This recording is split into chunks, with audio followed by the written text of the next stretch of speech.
Hey, this is Amy with Moxie Blooms and Flower Moxie. Today I'm going to build a monochromatic red bouquet. I'm very excited about this, just using two different types of flowers. A lot of times with bridal bouquets and bouquets in general, you will see a lot of variation, and that's nice, but I think there's something to be said for simplicity and the impact that monochromatic can have. So the material that I'm working with today would be Freedom Roses. You can find this on Flower Moxie or Moxie Blooms in bulk. Freedom Roses, they are the gold standard of red roses. Now we also have Explorer, there's other types, but if I just need a really nice red rose, I will reach for a Freedom every time. We just got these today, and I think they were a little bit older because we were able to reflex them, which I prefer to do. Just especially for bridal bouquets, it gives it a different shape. It makes it look a little bit more like a garden rose. But if you don't like that look, that's okay. This is what they look like without being reflexed. So you can definitely see that you get way more show when you reflex them versus when you don't. Now these are kind of tight because again, we got them this morning. So if I want to open them up a little bit, I can come in and spin them out. Let's see here, there we go. Yeah, you can see it.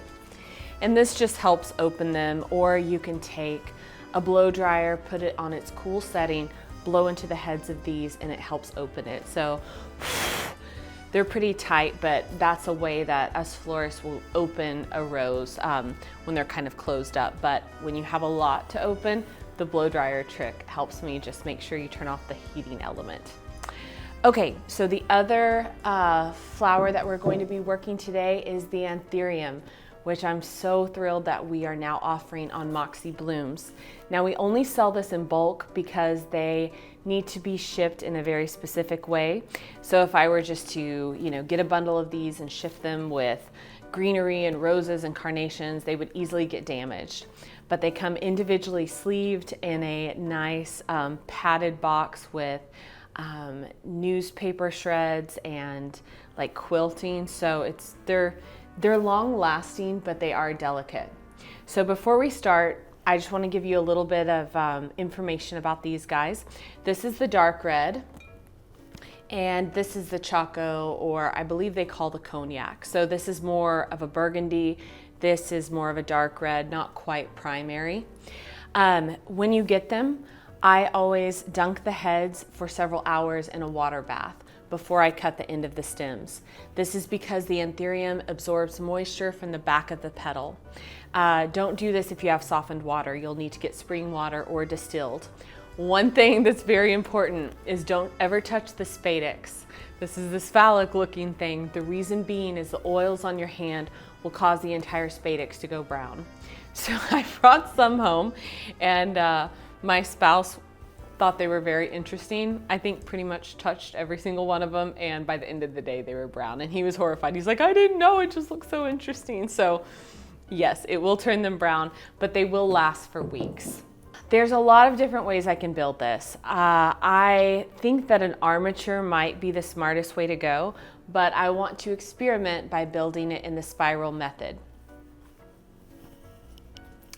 Now, when I say armature, I mean something like a chicken wire egg or a holly chapel egg, something to give it structure, because I don't want it like caving in on itself, which might happen, and I might have to just take it apart and put it in an armature.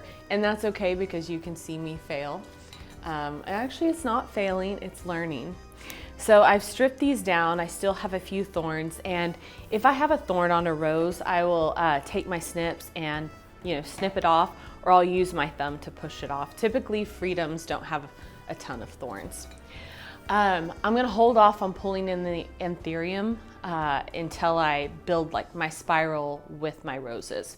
So let's talk about the spiral. We're gonna get this really nice vantage shot.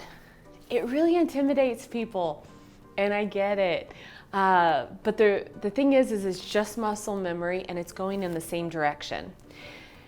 And what happens is the stems become very stable, and the bouquet itself is very stable, and you can really create a lot of shapes. So I was not a spiral lover until the last few years, but let's get started. I have one stem, and I'm going to lay it in the next stem at an angle, so on my left side, and then I come in with the other stem and I go in the same direction over the top of the previous stem.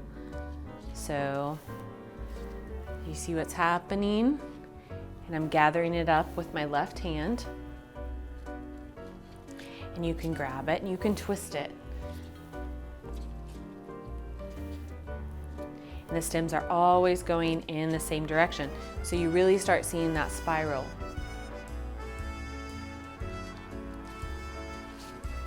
All right.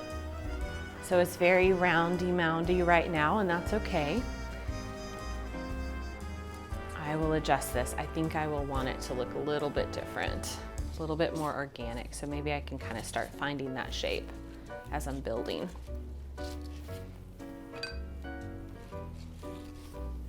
But typically if I'm building organic with the spiral method, I just get all the product in my hands and then I adjust it later. So it's becoming quite heavy because I have a pretty good handful of roses in my hand right now. Got a lot of thorns at the bottom. I use the plastic rose and thorn stripper, and we sell this on our DIY supply site. It works pretty well, but sometimes these thorns are a little tougher. But I would not suggest using the metal thorn strippers. It's like teeth, kind of like a staple remover, and I find that it just tears up my stems, gouges them, and I feel like that introduces bacteria. Okay, I've got a lot of roses in my hands. All right, let's adjust this. And this is where that spiral becomes so nice, is because I can easily just slide these roses up and down, and I'm not bending or breaking any stems.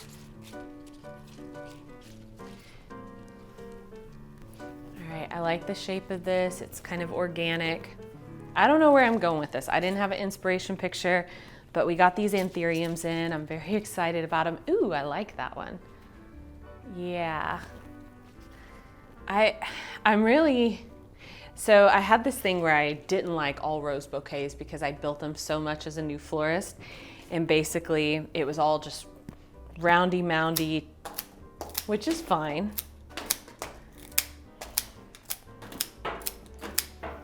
But I'm really growing to love them. So let's add some anthuriums. So what I'm gonna do is I'm going to dry this stem down, and the nice thing is anthuriums have a really thin, clean stem.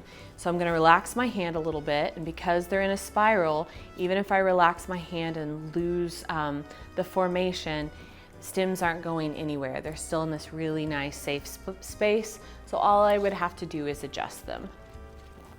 All right, let's pull this one in, and let's adjust the stem height.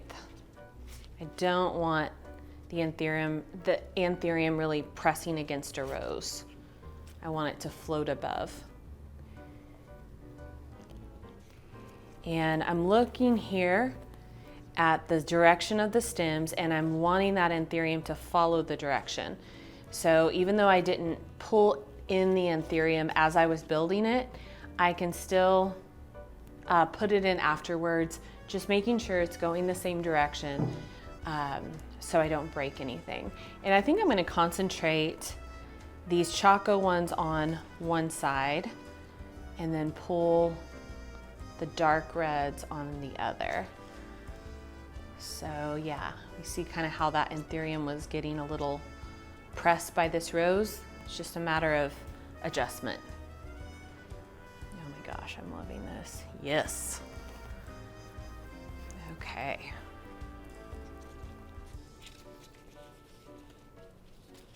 Relaxing my hand a little bit. These roses are heavy, so I'm gonna lose my formation while I'm trying to drive this anthurium stem down.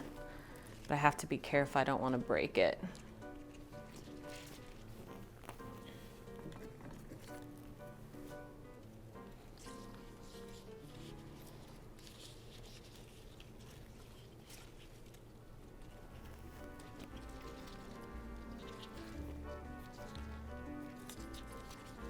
Yeah, I think the spiral worked nice. When I built the Anthurium bouquet for our styled shoot, I used a chicken wire armature, and I thought, you know, if I'm working with this flower, I pretty much will always need to do this. But I feel like it's holding up. Okay, that's looking good. I think based on, I think maybe if I can get a few Anthurium down low, let's find ones with a nice shape. These are so heavy. I forgot how heavy like holding a gaggle of roses are.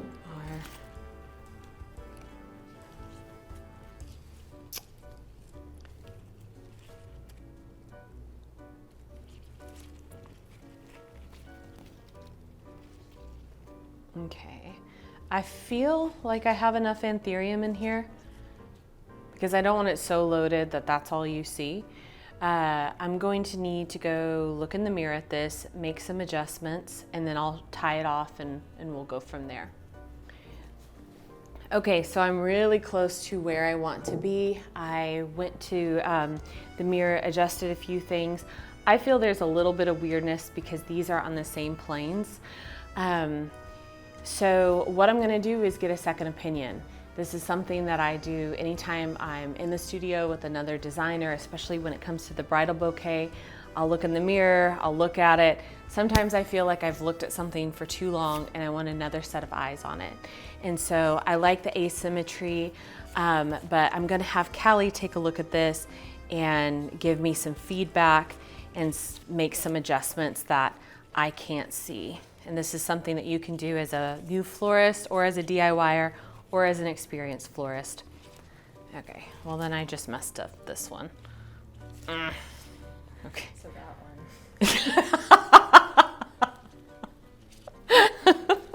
one. Okay. I feel like these are on the same plane. These two are like the same. Yeah. Yeah, that's it. That feels right. That's it. Yeah. High five.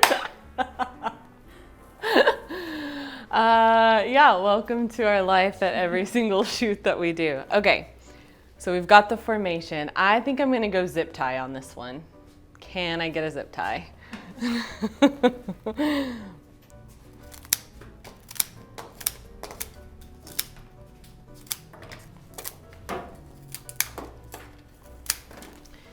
So you know that I'm kind of a rubber band fan. I hook one, wrap it around. This is so heavy and it's so easy for these to like get twisted. I'm sure you didn't need that motion. Zip tie will really secure it. Because I've built it in a spiral, I don't have to worry about stems getting crossed and broken and torn. So what I do with the zip tie is I follow it along my palm. And so I don't have to change my hand placement. Oh man, okay.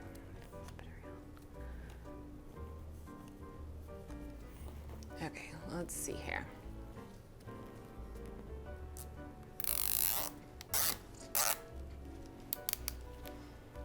Still good? So, yep, here we go. Okay, see how nice that is? It's holding them all in place. People always ask about the nub. Don't be afraid of the nub. Basically, you cut your tail off. Whew. You will have a nub. Put the nub in back. Wrap your ribbon around it. They can slightly feel it. No one has ever asked me, like, what is that thing that I feel underneath the rubber band? They don't know, they don't care. You won't know, you won't care. And here we go. That took about 10 minutes for me to gather everything up. Took probably another 10 for me to go look in the mirror, have Callie adjust it, and it's ready to go. So I would put this in a hydration vase. This is, very inexpensive. I would say this is less than $100 worth of material. Because it's monochromatic, it makes a really huge statement. So if you don't have a huge budget, if you want a lot of visual impact without spending a lot, think of monochromatic.